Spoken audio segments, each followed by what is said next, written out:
साथीहरू, तपाईहरू अर्जेन्टिनाको समर्थक हुनुहोस् वा विरोधी हुनुहोस्, तर तपाईहरूले एउटा कुरा चाहिँ स्वीकार गर्नै पर्छ कि तपाईहरूलाई पैसा वसुल गेम देखाउने दिने भनेकै अर्जेन्टिना हो।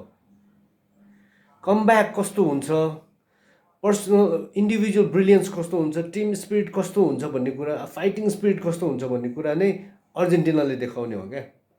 नत्र त अब फ्रीमा हेर्ने जुगाड हो भने बेग्लै कुरा हो, तर पैसा तिरेर हेर्नु भएको छ यसपालि 979 रुपियाँ त पैसा तिरेर होइन। अनि त्यो पैसाको तपाईँको सुका सुका वसुल गरिदिने भनेको अर्जेन्टिनाको गेम हो। नत्र त अब अरू गेम तपाईँको रेगुलर टाइममा हारजित हुने, अब यो टिमले जित्छ भने त्यो टिमले डोमिनेन्ट गेम खेल्ने भने त मजा आएन। गेममा थ्रिल दिने भनेकै अर्जेन्टिनाले हो है। फ्रान्सले त्यस्तो खतरा खेलिरहेको, स्पेन र फ्रान्स पर्दाखेरि कस्तो भयो, निरीह देखियो नि होइन।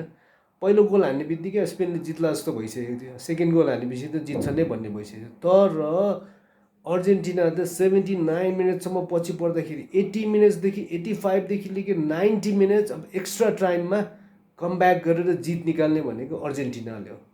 तपाईँलाई थ्रिलिङ म्याच दिइरहेको अर्जेन्टिनाले हो।